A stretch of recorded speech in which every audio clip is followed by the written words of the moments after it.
I literally can't come up with an intro. I'm just gonna show my completion of the challenging addiction from Ultimate Benadryl 9.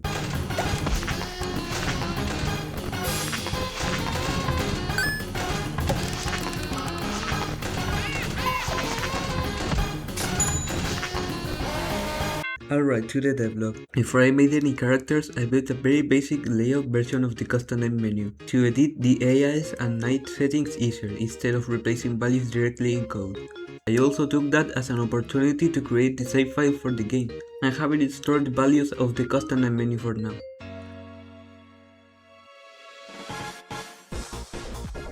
Then I changed the scene tree drastically just to get the smooth movement I've been looking for since CS2. I didn't even know what canvas layers were. It was finally time to make the animatronics. I chose to do them in the order they appear in the nights: Bonnie, Foxy, Freddy, Yellow, Chica, and Gears. You might be asking, who the f is Gears? Gears is like the Nightmare Fredbear of my gaming. He's gonna be foreshadowed through the nights and appear at night 5, 3 AM as a boss fight. If you're curious for this guy's lore, in short, he's an old spring-locked endo. Anyway, I began with Bonnie. I made placeholder images for him and created his node and script. I created his poses and the image script node.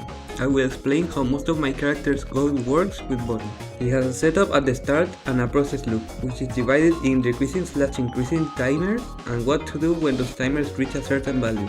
For example, Bonnie counts down from, let's say, 5. When his timer ends, he moves and resets his timer back to 5. Then that keeps repeating until you either win or lose. He has some functions at the end of the code that are connected to signals. This is present in almost everyone. Wait, hold on, let me check. Is it everyone? Never mind, everyone but Freddy. Freddy doesn't have one. The ones Bonnie has are to check his position every time the player uses the side furnaces and punish them if they accidentally burn him. Bonnie.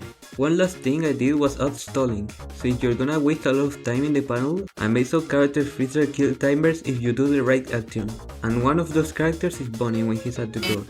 Now that I covered how the code works, I can explain the mechanics. The general interval formula is minimum value plus minimum value times 3 divided by 20 times 20 minus AI. Basically, they have a default value at 20 AI, and the lower the AI is, the slower they get. At 20 AI, they move at 1 times speed, at 18 AI at 0.67. Wait, no, that's not what it is. At 18 AI at 0.76 times, at 15 AI at 0.5. I can't pull with the 6-7. At 15 AI at 0.57 times, at 10 AI at 0.4 times, at 5 AI at 0.3 times, and at 1 AI at 0.26 times. I show the intervals of everyone on screen at 20 AI. Let's go over the actual mechanics now. Bonnie is a basic door character. He can go to either the left side, right side, or through the middle. He cannot go through the same side as Chica. If the middle door is open, he has a 100% chance to enter the middle path when choosing side. In the middle path, he goes to the boys' bathroom and then to the door. In the sides, he goes to a corner, passes through a furnace, and then reaches your door. If you accidentally burn him, he'll instantly kill you. Foxy is more simple. He stays in the other side of the back window, occasionally coming closer and killing you after a few seconds. To prevent that from happening, you have to constantly distract him with furnaces. He stalls others if you distract him when he's super close. Freddy is probably the most skill-based character here. He sometimes spawn and you need to find him in one of the corners of the building. Then you need to watch him for 1 full second for him to leave. This usually isn't an issue, but the true max mode hardest chain mind function only gives you 2 seconds of camera battery, so you have less than a second to find Freddy, unlike the main game which you have 4.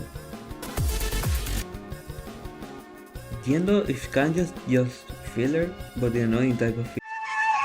He stays in one of the doors, constantly switching sides. You can tell where he moved by the panning of his footsteps, panning that inverts when looking behind.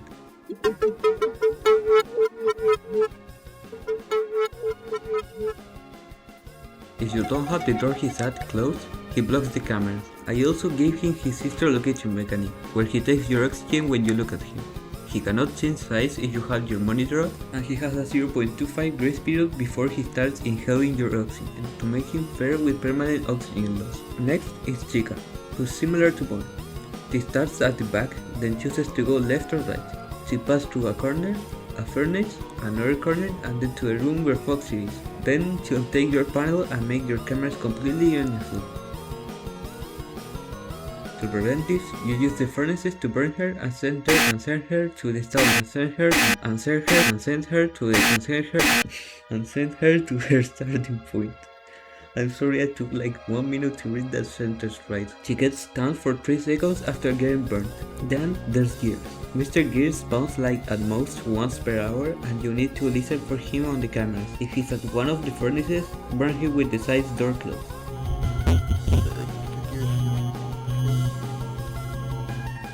If he's nowhere, reset the cameras with the middle door closed.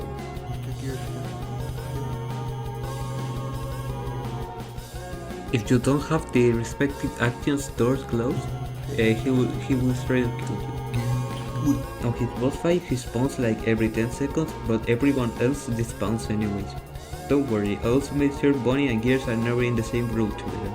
That's all the cast. I know I already explained their mechanics in CF1, but I did it again because a lot of things have changed, like Yendo being able to go to the middle, stalling, perma-oxygen, Gears, etc. That's everything I have for now too.